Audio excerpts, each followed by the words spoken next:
अस्सलाम वालेकुम everyone, welcome to my channel love space chefful lovers. तो कैसे हैं आप सब? होप आप सभी अच्छे होंगे। मैं भी ठीक हूँ, कुछ हद तक तो कह ही सकते हैं। तो बिना वक्त ज़ाया किए हम शुरू करना चाहेंगे कहानी वो बातें अधूरे से थे, पार्ट 41। सीधा स्टोरी शुरू करने से पहले थोड़ी सी प्रीवियस पार्ट के लास्ट सीन बता देते हैं। जैसे कि वानी को अचानक से कॉल आती है और वो अपनी मम्मी और बहन को लेके निकल जाती है। तो दूसरी ओर जो लव है, वंदना की भाई, उसे पता चल जाता है कि वंदना और वानी के बीच रिश्ता है, जिस चीज़ का वो ब्लैकमेल करने लगता है। वंदना उसे कुछ पैसे दे देती है फ़िलहाल मुंह बंद करने के लिए, और उसके बाद वो वानी को बहुत सारे कॉल करती है। लेकिन वानी की फ़ोन में रिंग तो हो रही थी 2 घंटे तक, और 2 घंटे बाद ही फ़ोन एकदम से अनरीचेबल बता रहे थे। तो यही थी लास्ट सीन तक। आप जानते हैं आगे। वंदना बहुत कोशिश कर रही थी। 2 घंटे से 3 घंटे हो चुके थे, 4 घंटे, 5 घंटे, और इस दौरान वो कृतिका को भी बहुत सारे कॉल वगैरह कर चुकी थी। वानी कहाँ गई है अचानक, ये बात कृतिका को भी पता नहीं थी। और कृतिका, उसके घर में फंक्शन थी तो कहीं ना कहीं वो बिजी हो चुकी थी और फ़ोन पे ध्यान थी नहीं। वंदना की कॉल उसकी मोबाइल पर आ रही थी, ये ध्यान नहीं थी उसे। अब देखते देखते शाम हो चुके थे। इधर वंदना की सर फट रही थी। वंदना सोच सोच के थक चुकी थी, समझ आ नहीं रही थी कि आगे उसे क्या करनी चाहिए। वानी से बात करना बहुत ही इम्पोर्टेंट हो चुकी थी, लेकिन कैसे करेगी?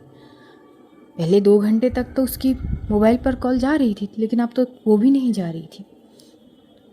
अब वो बहुत ज़्यादा कंसर्न भी हो जाती है कि सब ठीक तो है ना। और यही सारी चीज़ सोचते सोचते वो डिसाइड करती है कि वो सीधा कृतिका के घर जाएगी, वहाँ पर ही वानी से बात करेगी, और उसी दौरान लव के बारे में भी बता देगी कि लव ब्लैकमेल कर रहा है। वो यही सोच ही रही थी, वो एकदम से यशु को कॉल करती है। यशु कॉल रिसीव करते बोलती कि क्या बात है, आज हमारी याद आ गई, वो घर आ सकती है। वंदना की आवाज़ थोड़ी डिफरेंट लग रही थी। यशु को बोलती कि एवरीथिंग इज़ ओके, तू घर आ जाना, बात करनी है। यशु भी बोलती कि ठीक है, मैं आती हूँ। और 1 घंटे बाद यशु पहुँचती है वंदना के पास, बिल्कुल जैसे उसको थोड़ी बहुत लगी थी कि वंदना शायद ठीक नहीं है। उसकी फेस को देख के समझ आ जाती है कि कुछ तो गड़बड़ है। वो आती है और उससे बातचीत करने लगती है कि क्या हो गई है। वंदना बोलती है कि बहुत प्रॉब्लम हो गई है, लेकिन सबसे बड़ी प्रॉब्लम ये है कि मुझे वानी जी की कोई खबर नहीं मिल रही है, मैं उनसे कांटेक्ट नहीं कर पा रही हूँ। यशु बोलती कि क्या मतलब है? वो भी तो यही है ना, अगर यही है तो कांटेक्ट क्यों नहीं कर पा रही है? मुझे नहीं पता। वो सुबह मुझे यहाँ पे छोड़ के गई है, और उसके 2 घंटे तक तो उनके मोबाइल पर रिंग हो रहे थे, लेकिन अब तो वो भी नहीं हो रहे थे। मैंने कृतिका जी को भी कॉल लगाई है, पर वो भी फ़ोन उठा नहीं रही है। लाजमी है, अब उनके घर में फंक्शन वगैरह हो रहे होंगे तो बिज़ी होंगे, लेकिन पता नहीं, जी बहुत घबरा रही है। और ऊपर से तो, और ऊपर से क्या? वंदना थोड़ी चुप हो जाती है। यशु को इतना तो समझ आ जाती है कि बात बहुत ज़्यादा सीरियस है। यशु बोलती कि अच्छा, हम रास्ते में चलते चलते बात कर लेते हैं, तू तैयार है ना? हाँ। और यहाँ से वंदना अपनी आई से थोड़ी बहुत बात करके कि आई, मैं थोड़ी देर में आती हूँ, मैं यशु के साथ जा रही हूँ। उसके आई भी उसे रोकती नहीं है। वहाँ से ये दोनों निकलते हैं, ऑटो पकड़ते हैं और कृतिका के घर की ओर रवाना होते हैं। रास्ते में यशु बहुत पूछती है कि क्या हो गई है, लेकिन उस वक्त वंदना कुछ नहीं बोलती है। यशु को लगती है कि शायद वानी के लिए ही इतना परेशान है वंदना। जैसे जैसे ये लोग कृतिका के घर पहुंचते हैं तो वंदना की जैसी सोच थी बिल्कुल वैसी ही होती है। वहाँ पे फंक्शन थे, गेस्ट वगैरह थे। ये लोग जैसी जाती है तो देखते हैं सब वहाँ पे अलग ही, मतलब भीड़ मचे हुए थे, तहल सहल सी, सब बिजी थे। इतना देख के समझ आती है। जैसे अंदर जाते तो कृतिका देखती है वंदना को और साथ में यशु को। कृतिका एकदम से आती है, बोलती तुम यहाँ पे, क्या हुआ? वो वानी जी कहाँ है? मैं दोपहर से उनको कॉल लगा रही थी, पहले तो गई थी पर अब जा भी नहीं रही है कहाँ वो? कृतिका वंदना की परेशानी देख के वो कुछ बोलना तो चाह रही थी, लेकिन वो एकदम से पॉज हो जाती है। वंदना बोलती कि कृतिका जी बताइए ना, वानी जी है कहाँ पर? मुझे उनसे बहुत ज़रूरी बात करनी है, इट्स अर्जेंट, प्लीज़। कृतिका बोलती है कि वंदना, वानी यहाँ पे नहीं है। वंदना को थोड़ी सी झटकी लगती है, बोलती कि क्या मतलब, वो थी तो यहाँ पे, नहीं है क्या? क्या मतलब है? मतलब है जब तुम्हें छोड़ के वो यहाँ पर आई और उसके बाद वो तुरंत यहाँ से निकल गई थी। व्हाट? हाँ, मुझे कुछ नहीं बताई है। उसके बाद मैंने उससे बहुत कांटेक्ट करने की कोशिश की, पर उसकी फ़ोन लग नहीं रही थी। मुझे नहीं पता अचानक क्या हो गई कि वो यहाँ से जा चुकी है। अब वो घर वापस गई है या कहाँ, मुझे नहीं पता। मुझे उसकी कोई भी खबर नहीं मिल रही है। बल्कि मैं तो सानिया को भी कॉल कर रही थी, सानिया की फ़ोन पता नहीं बिज़ी आ रही है बार बार। मैं अभी तक सानिया से भी नहीं बात कर पाई। ये बात सुन के मानो वंदना के सर पे पूरी आसमान गिर जाती है। अचानक ऐसी क्या होगी? और वंदना से कुछ बोली भी नहीं है वानी। जब वानी उससे मिल के आ रही थी तब तक तो सब नॉर्मल थी, फिर अचानक ऐसी क्या हो गई है? अब यशु भी थोड़ी बहुत परेशानी में आ जाती है। इधर कृतिका बोली कि तुम फिक्र मत करो, कुछ अर्जेंट होगी तो वो चली गई होगी, अगर पहुंच जाएगी तो कॉल कर लेगी, डोंट वरी, स्ट्रेस मत लो। इधर यशु एकदम से वंदना की ओर देखती है। अब वहाँ पे रुकने की कोई फ़ायदा है नहीं। यशु बोलती कि चल घर वापस चलते हैं। वंदना शांत हो चुकी थी, बस सोच रही थी, और वहाँ से ये लोग निकलने लगते हैं। निकलते हुए अब यशु बोलती कि प्रॉब्लम क्या हो गई है? ये बात बस वानी जी तक तो नहीं है ना? कुछ और प्रॉब्लम है क्या जो तू मुझे अभी तक नहीं बता रही है? वानी से मिलना इतनी ज़रूरी क्यों हो गई है? जैसे यशु ये बोल रही थी ना, अचानक से वंदना की आंखों में आंसू सी आ जाती है। यशु बोलती कि अरे रोने की क्या बात हुई? हाँ? और तभी वंदना के मोबाइल पर लव का कॉल। एक्चुअली लव निकल तो चुका था घूमने के लिए, तो लव का कॉल आते देखते ही वंदना कॉल रिसीव कर लेती है। बोलती कि हेलो। आगे लव की आवाज़, कहाँ है आप? मैं थोड़ी बाहर आई हूँ, मुझे पता है शाम तक पैसे देनी है, बाकी बचे वो बाद में दिखा जाएगी, यहाँ पे आ जाइए इस लोकेशन पर। तभी वंदना बोलती कि यहाँ पर ये तो पुलिस स्टेशन है। हाँ मुझे भी पता है ये पुलिस स्टेशन है, सीधा सीधा बोल रहा हूँ, आ जाओ यहाँ पर। और तुरंत वो कॉल डिस्कनेक्ट कर देता है। वंदना शॉक थी। यशु भी बोलती कि अब क्या हो गई? हाँ, ये चेहरे के रंग क्यों बदल गए? अरे चल क्या रहा है पहले ये तो बताओ। वो पहले पुलिस स्टेशन चले। व्हाट? पुलिस स्टेशन क्यों? पता नहीं लव वहाँ पे क्या कर रहा है। लव ये पक्का ये कुछ ना कुछ कांड करे है। अरे अंकल को कॉल लगाओ। नहीं वो पहले मैं जाती हूँ। यशु भी शॉक थी, ये चल क्या रही है? वंदना पहले यशु को मना कर दी थी कि तुम चली जाओ घर, मैं पुलिस स्टेशन से होके घर जाऊंगी। लेकिन यशु बोलती कि क्यों जाऊँ घर, मैं तुम्हारे साथ निकली हूँ ना, तो तुम्हारे साथ ही जाऊंगी। आगे वंदना कुछ नहीं बोलती। यहाँ से ये लोग सीधा पुलिस स्टेशन जाते हैं आगे। और जैसे ही पुलिस स्टेशन जाते तो देखते हैं लव के साथ एक और दो लोगों को पकड़े गए थे, एक साइड में बैठा के रखे थे और पूछताछ कर रहे थे। जैसे ही वंदना जाती है तो लव एकदम से खड़ा हो जाता है कि सर वो मेरी बहन आ गई है, आप इनसे बातचीत कर लीजिए। वो पुलिस ऑफिसर वंदना को बैठने के लिए कहते हैं और एकदम से बोलते हैं कि तो आइए आपको आपके भाई के करतूते बताते हैं। ये लोग ड्रग्स करते हुए पकड़े गए। हमारी मुताबिक तो यही है, लेकिन इनके मुताबिक कुछ और ही है। ये लोग का कहना है कि ये लोग 3-4 दोस्त एक जगह पर बैठे हुए थे, आपस में बात वगैरह कर रहे थे। तभी दो और इंसान आते हैं और ज़बरदस्ती इन लोगों को वो लेने के लिए फोर्स करते हैं और बोलते हैं अगर नहीं लेंगे तो इनको मारे जाएंगे। तो बस फोर्सफुली उनके चीज़ों से बचने के लिए ये ड्रग्स ले रहे थे। हालांकि इनसे कोई ड्रग्स वगैरह मिले नहीं है हमें। वंदना जैसे ही ये सुनती है घूर के लव की ओर एकटक देखने लगती है। लव के चेहरे पर कोई भी परेशानी की शिकन था ही नहीं, वो बिल्कुल नॉर्मल था, जैसे कि कुछ हुआ ही नहीं। तभी पुलिस ऑफिसर बोलती है कि यहाँ पे एक सिग्नेचर कर दीजिए, आगे से अगर ऐसी सिचुएशन में इसको दिखा ना तो सीधा आके लॉकअप में डाल देंगे, सड़ते रहेंगे जेल में। आप थोड़ी समझदार लग रही है, समझा दीजिए अपनी भाई को। अब वंदना सोच रही थी कि आगे वो क्या करेगी। वो चुप से वहाँ पर साइन कर देती है और लव को जाने के लिए बोल दिए जाते हैं। ये लोग पुलिस स्टेशन से बाहर आते ही है कि लव एकदम से बोलते हैं कि बाकी मेरे 5,000 कहाँ है। वंदना उसे घूर के देखते बोलती है, तुम पागल हो गई, तुम्हें पता है तुमने क्या किया है? हाँ, तुम ड्रग्स ले रहे थे। तुम्हें कितनी बार मना करी गई है कि अपने इन बदतमीज़ दोस्तों के साथ मत घूमा करो, ये अच्छे नहीं हैं। ओह हेलो, तुमसे पूछा मैंने, मैं किसके साथ मिलूँगा, किसके साथ खेलूँगा, बात करूँगा, वो तुम मुझे मत सिखाओ। मुझे इतना समझ आता है, छोटा नहीं हूँ मैं। तुम अपने काम से मतलब रखो। पैसे कहाँ है? और यशु बहुत शौक थी क्योंकि वंदना पता नहीं उसे कुछ बोल भी नहीं रही थी प्रॉपर। वंदना एकदम से कहती है कि तुम घर जाओ, मैं लेके आ रही हूँ पैसे। पक्का ना? तुम घर जाओ। वहाँ से लव एकदम से निकल जाता है। यशु शौक थी और वो वंदना को एक टक देख रही थी और बोलती कि ये किस चीज़ की पैसे मांग रहा है, हो क्या गई है?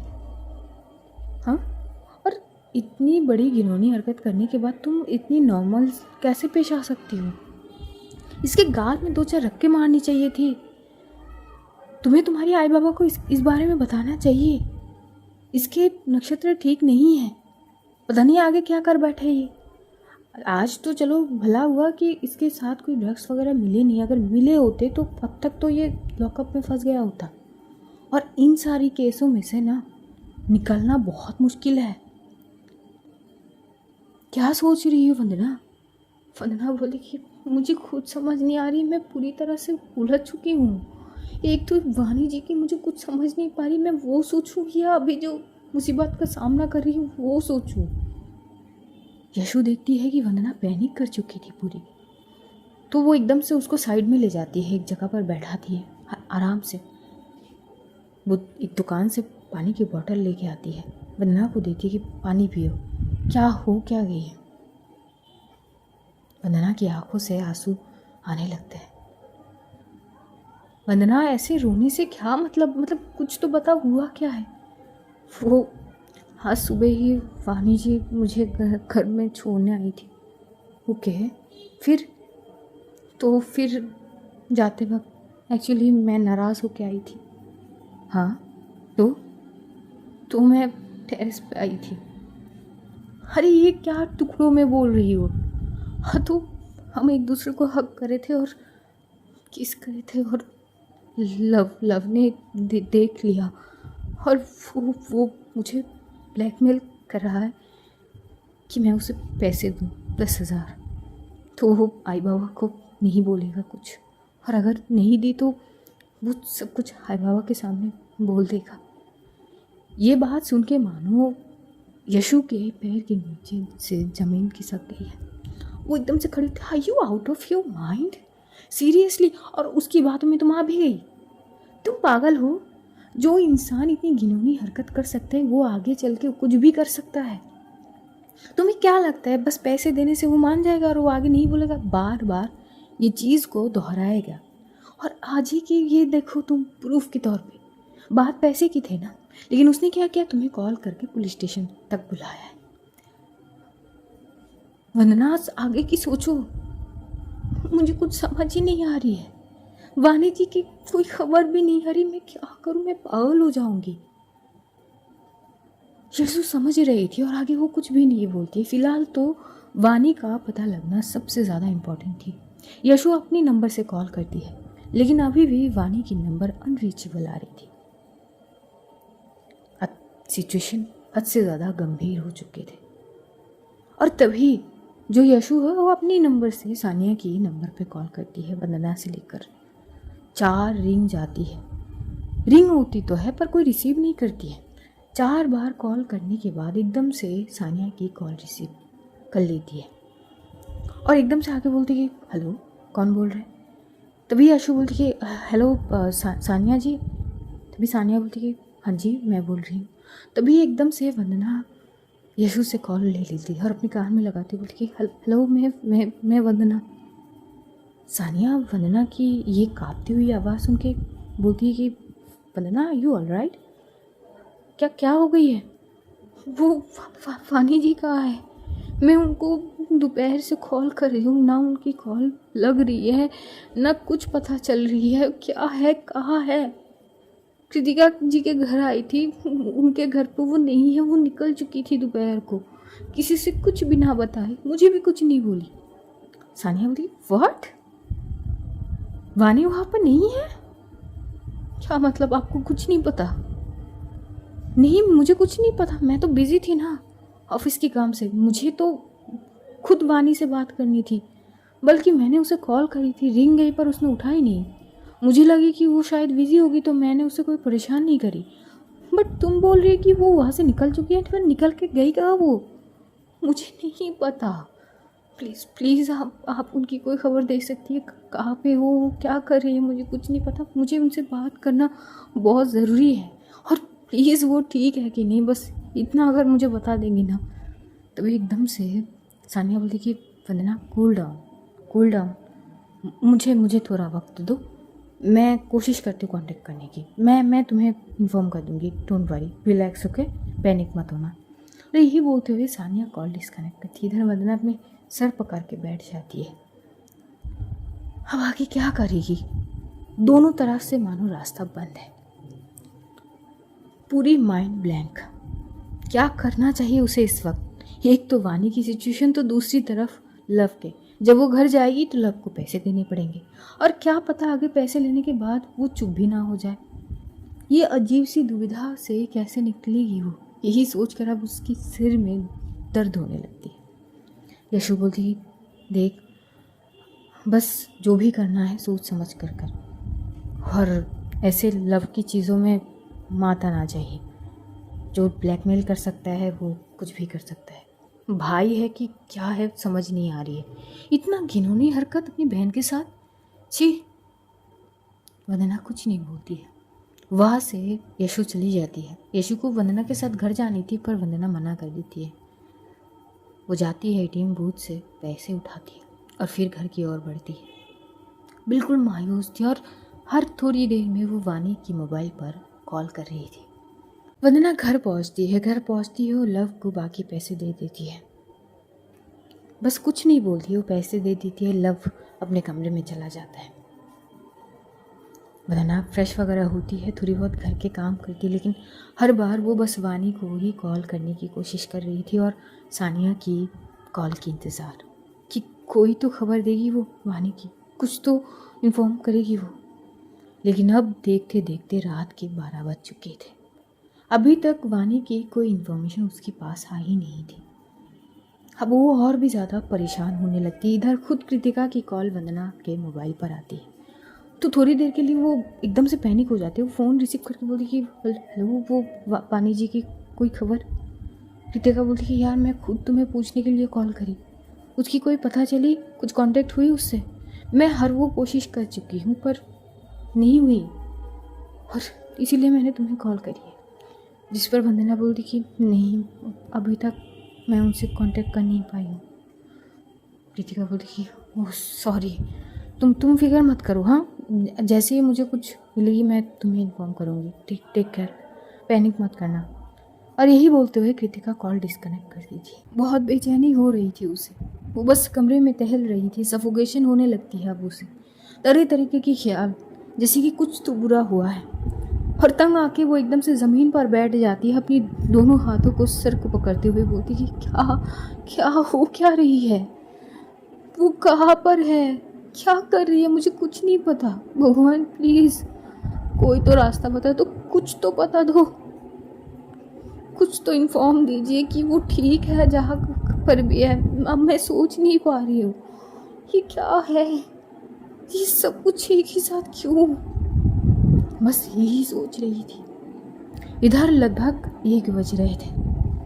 बढ़ते हैं दूसरी तरफ। आखिर वानी कहाँ पर गई है? आखिर किसकी कॉल आई थी? ठीक 1 बजे बेंगलोर के एक हॉस्पिटल में वानी बैठी हुई थी, साथ में उसकी मम्मी और उसकी बहन। एक साइड पे लेगेज एक साथ इकट्ठे रखे हुए थे। वानी की चेहरे की जो रंग थे वो पूरी तरह से सफ़ेद पड़ चुके थे, होठ सूख चुके थे। अपनी दोनों हाथों को कस के पकड़ी हुई थी। उसकी मम्मी की आंखों में आंसू और उसकी बहन फूट फूट के रो रही थी। अचानक से एक डॉक्टर आते हैं, मिस वानी देसाई। वानी उठ के खड़ी होती है और बड़ी उम्मीद से उस डॉक्टर की ओर देखती है कि बस आगे कुछ बुरा ना बोले। वो डॉक्टर एकदम से बोलने लगते हैं, मिस वानी, आपके पापा के कंडीशन को देखते हुए हमें उन्हें आईसीयू में शिफ्ट करने पड़ेंगे। ये बात मानो वानी की दिल पर चुभती है। वो एकदम से स्तब्ध हो गई थी। उसकी मम्मी भी एकदम से रोने लगती है फूट फूट के, और उसकी बहन तो पहले से रो रही थी। वहाँ पे नर्स थे, इन सबको कंसोल करते कि देखिए, आप लोग बस ऊपर वाले पे यकीन रखिए, वो कुछ अच्छा ही करेंगे, आपके पापा ठीक हो जाएंगे। मैडम, आपके हस्बैंड ठीक हो जाएंगे, हौसला रखिए। वानी टूट चुकी थी ये बात सुन के, बस दिखा नहीं पाती है। वो बड़ी स्ट्रॉन्ग रखती है, उस जगह पर स्ट्रॉन्ग खड़ी थी, अपनी मुट्ठी को और मजबूती से खींचती हुई। उसके गले से आवाज़ तक नहीं आ रही थी, फिर भी बहुत मुश्किल से वो कुछ बोलने की कोशिश करती है। डॉक्टर, वो पापा ठीक तो हो जाएंगे ना? देखिए, फ़िलहाल तो हम इतना ही कह सकते हैं, बचने की चांसेस ओनली 30%। आपके पापा के हार्ट कंडीशन बहुत बुरी है, बाकी ऊपर वाले की मंजूर। हौसला रखें, बी स्ट्रॉन्ग। और यही बोलते हुए डॉक्टर वहाँ से चले जाते हैं। वानी स्तब्ध हो चुकी थी। शायद सपने में भी नहीं सोची होगी कि ये दिन भी उसे देखनी पड़ेगी। इतनी बुरी हालत शायद आज से पहले वानी की कभी नहीं हुई थी। ऐसे वानी वहाँ पर दीवार के साथ टिक जाती है। वो रो नहीं रही थी, वो बिल्कुल शांत थी, अपनी हाथों को अभी भी मुट्ठी खांची हुई थी। तभी एकदम से साइड में उसकी नज़र जाती है। उसकी मम्मी और बहन अब भी फूट फूट के रो रही है। वो खुद को देखती है और बहुत लाचारी वाली फीलिंग्स आती है उसे, बहुत। वो थोड़ी देर वैसी ही रहती है। अगले क्षण वो एकदम से अपनी मम्मी और बहन के पास आती है। वो दोनों के सर पे सहलाती है। अरे मत रो, कुछ नहीं होंगे पापा को, वो ठीक हो जाएंगे। मम्मी, बस बहुत रो लिया, अब रोना बंद करिए, बस ना। आयशा, चुप हो जाओ। आयशा एकदम से आती है और वानी के गले पकड़ के तुमसे रोने लगती है। थी वो पापा को कुछ नहीं हुआ है, शांत हो जाओ, रोना बंद करो। लेकिन फिर भी आयशा चुप नहीं हो रही थी। वानी बोलती कि बस करो, ये हॉस्पिटल है, घर नहीं है, रोना बंद करो, कुछ नहीं हुआ है पापा को। क्या हुआ, तबीयत खराब हुए है तो हॉस्पिटल लाए गए हैं ना, बस ट्रीटमेंट चल रहा है, ठीक होंगे, घर लेके जाएंगे, ये हॉस्पिटल है, शांत हो जाइए आप दोनों। उसकी मम्मी बस एक टक वानी को देख रही थी। वानी की आंखों में से एक भी बूंद आंसू नहीं गिर रही थी, वो बस शांत थी। वहाँ पे ये लोग इंतज़ार कर रहे थे कि कुछ तो अच्छा चीज़ आए, कुछ तो गुड न्यूज़ आए कि उसके पापा रिकवर कर रहे हैं, कुछ तो इम्प्रूव हो। इधर वानी की फ़ोन अब स्विच ऑफ हो चुकी थी। वानी के पास अब कोई भी कॉल नहीं आ रही थी। जब से वो ये सुनी है कि उसके पापा हॉस्पिटलाइज है, उनकी कंडीशन ठीक नहीं है, तब से उसकी पूरी दिमाग सुन पड़ गई है। उसे कुछ नहीं सोची कि कहाँ वो है, किसके साथ है, वो किसके लिए गई है, वो सब कुछ ब्लैंक हो चुकी थी। होता है जब बात बाप की हो ना, तो वैसे होते हैं अक्सर। वानी के साथ भी वही हुई थी। उसकी पूरी माइंड ब्लैंक हो चुकी थी, आगे कुछ नज़र ही नहीं आती उसे। वो धुन में चली गई थी और इस धुन में उसे वंदना को कॉल करनी थी, कृतिका को बतानी थी, सब कुछ मिट चुकी थी दिमाग से। बस एक ही चीज़ पिन कर रही थी, बस पापा ठीक हो, बस पापा ठीक हो। और यही सोचते सोचते वो बेंगलोर पहुंची थी। कहते हैं ना, हालात अगर बदतर हो तो किस्मत भी इंसान को आजमाते हैं। मुसीबत के आड़ में और भी मुसीबत डाल देते हैं।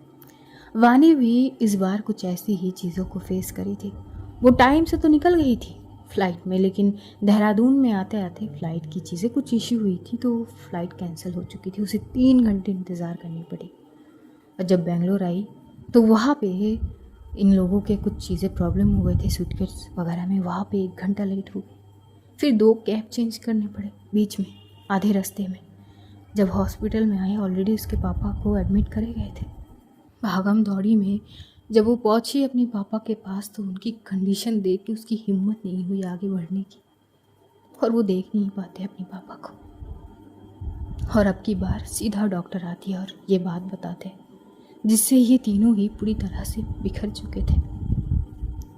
वानी अब भी शांत खड़ी थी, उसकी मम्मी रोना बंद कर चुकी थी और एकटक वानी को देख रही थी। इन तीनों ने अभी तक अपनी मुंह में एक पानी की बूंद तक नहीं डाले थे। इनके पहचान वाले कोई थे उसके पापा के जो हॉस्पिटल में एडमिट कराए थे, वो अभी तक थे। और इन तीनों को देख के बोलती कि एक काम करिए, आप लोग कुछ खा लीजिए। आप लोग जब से आए हो तब से कंडीशन ठीक नहीं है, कुछ खा लीजिए, शरीर को भी तो थोड़ी बहुत एनर्जी चाहिए ना। लेकिन कोई भी रिस्पॉन्स आते नहीं है। इधर सानिया ने भी बहुत कोशिश करी वानी से कांटेक्ट करने की, यहाँ तक तो वो 10 बजे तक उसके घर में भी चली जाती है देखने के लिए कि कहीं वो घर तो नहीं आई है, लेकिन घर में तो ताला लगाए हुए थे। आखिर वानी है तो है कहाँ? सानिया हर वो कोशिश करती है वानी को ढूंढने की, लेकिन उसकी सारी कोशिश नाकाम हो जाती है जब वानी की फ़ोन स्विच ऑफ हो जाती है। इधर वानी की मम्मी की भी फ़ोन स्विच ऑफ ही थी। कांटेक्ट और कोई तरीके से करे नहीं जा सकते थे। 2 से 3, 3 से 4, 4 से 5, यहाँ तक कि सुबह के 6 बज रहे थे। वंदना एकदम से बेड की कोने पर बैठी हुई थी, सर टिकाती हुई। उसे नींद नहीं आ रही थी, बस उसकी दिल और दिमाग वानी की ओर ही थी। बस वानी से एक बार कांटेक्ट हो जाए। अब तो वो लव के बारे में भी नहीं सोचती है कि वो ब्लैकमेल कर रही है या क्या, कुछ भी नहीं, सिर्फ वानी की बातें। बस एक बार कांटेक्ट हो जाए, वो बोल दे कि वो ठीक है। बस यही सोच सोच कर 6 बज चुके थे। तभी अचानक उसकी आई कमरे में आती तो देखती है वंदना बैठी हुई है, और जिस तरह से वो बैठी हुई थी उनको थोड़ी अजीब लगती है। बोलती कि बेटा सब ठीक है, तबीयत तो ठीक है तुम्हारी। वंदना मानो कि होश में आती है अपनी आई की बात सुन के। वो बोलती कि हाँ हाँ आई, क्या हो गई है, सोई नहीं रात भर तुमने? नहीं नहीं आई, वो सोई थी, बस थोड़ी देर पहले उठी थी, सिर दर्द हो रही है। अच्छा, तब तो रात में ठीक से नहीं सोई होगी तुमने। चलो मैं चाय बना देती हूँ। नहीं आई, वो मैं फ़्रेश होके आ रही हूँ, मैं बना लूँगी। वो जाती है, फ्रेश होती है। जब आती है देखती है उसकी आई नहीं है। वो फटाक से फ़ोन लेती है और फिर से कॉल लगाती है वानी को, रितिका को भी लगाती है, सानिया को भी, पर किसी के पास कोई खबर नहीं थी। सानिया तो फ़ोन ही नहीं उठाती, खुद को बार बार झूठी तसल्ली से शांत करा रही थी कि हो सकती है कि थोड़ी बहुत रात हो गई उनको पहुंचने में, अभी सो रहे होंगे, फ़ोन में शायद चार्ज ख़त्म हो गए होंगे, सुबह उठते ही वो फ़ोन चार्ज करके मुझे कॉल करेंगी। और यही वो बार बार खुद को समझा रही थी कि यही हुई है, यही हुई है। और फिर वो जाती है नीचे, कुछ काम वगैरह करती है, फिर भी ध्यान मानो बार बार वानी की ओर ही जा रही थी। आज उसे ऑफिस भी जानी थी। वो सारी चीज़ करती है, ब्रेकफास्ट करती है, खाना बनाती है, खाना पैक करती है और थोड़ी अर्ली ही ऑफिस चली जाती है। पूरे रास्ते भर वो वानी की नंबर पे कॉल करती है, लेकिन हर बार फ़ोन स्विच ऑफ। मन हो रही थी कि शायद अगर मैं पास में होती तो चली जाती ना घर। बार बार डिस्टेंस को कोस रही थी कि क्यों इतनी दूर में रहते, पास होते तो फटक से जाते और देख लेते ना कि वो क्या हाल में है, कौन सी हाल में है, ठीक है कि नहीं। इतनी दूर में है कि चाहकर भी जा नहीं सकते। ये क्या है भगवान। जब वो ऑफिस पहुंचती है तो थोड़ी देर में यशु भी आती है। यशु बोलती कि मुझे छोड़ के आ गई, मैं तो घर गई थी। देखती है वंदना की हालत कुछ ठीक नहीं है। यशु बोलती कि अभी भी वानी जी से बात नहीं हुई। वंदना की आंखों में आंसू आ जाती है। वो बोलती कि नहीं, अभी तक नहीं हुई है, वो शायद सो रही होगी, उठ के शायद कॉल कर लेंगी। यशु समझ रही थी तो वो कुछ नहीं बोलती है ज़्यादा। अब देखते देखते वक्त और ज़्यादा बीत रहे थे। अब वंदना की सबर की बांध धीरे धीरे टूट रही थी।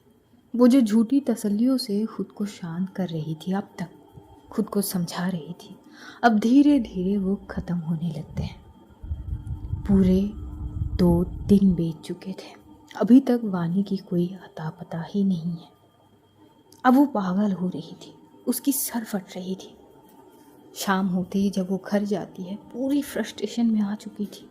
बस कहाँ से ही बस इंफॉर्मेशन आ जाए उसके पास कि वानी ठीक है, उसी पल की इंतज़ार।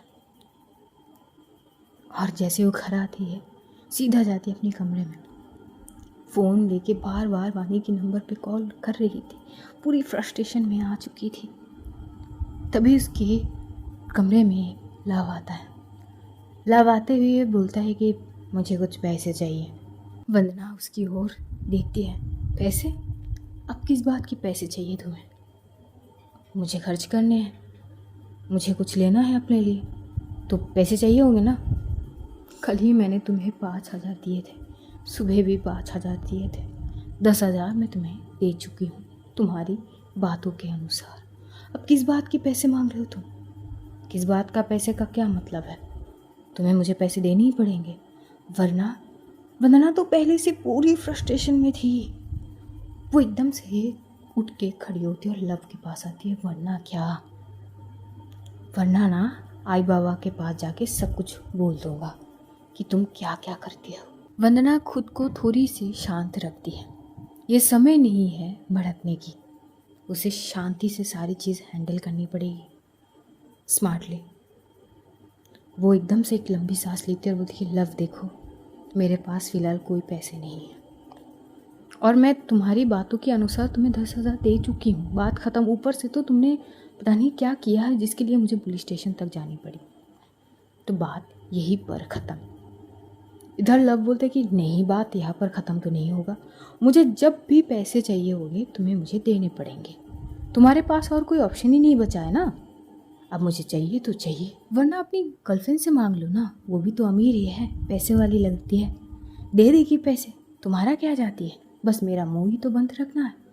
भाई साहब, अब की बार वंदना को इतना गुस्सा आती है, पहले से फ्रस्ट्रेशन में थी और वो एकदम से दबा के मारती है उसके गाल पर। इतना ज़ोर से थप्पड़ लगती है लव को कि वो साइड में गिर जाता है और उठ के वो भी भड़क पड़ता है। और वंदना रुकती नहीं है, वो एक और 2 चाटा लगा देती है।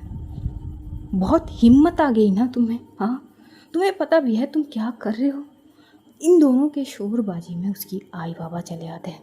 दोनों को, मतलब वंदना को कोई रोक भी नहीं सकते थे। वंदना को इतना गुस्सा आई हुई थी।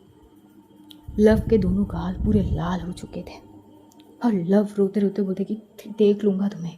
आई बाबा, आपको पता है ये क्या कर रहे हैं? और जब मैं मना करा तो मुझे इस तरह से मारे। तभी वंदना बोलती, तुम क्या बताओगे? मैं बताती हूँ।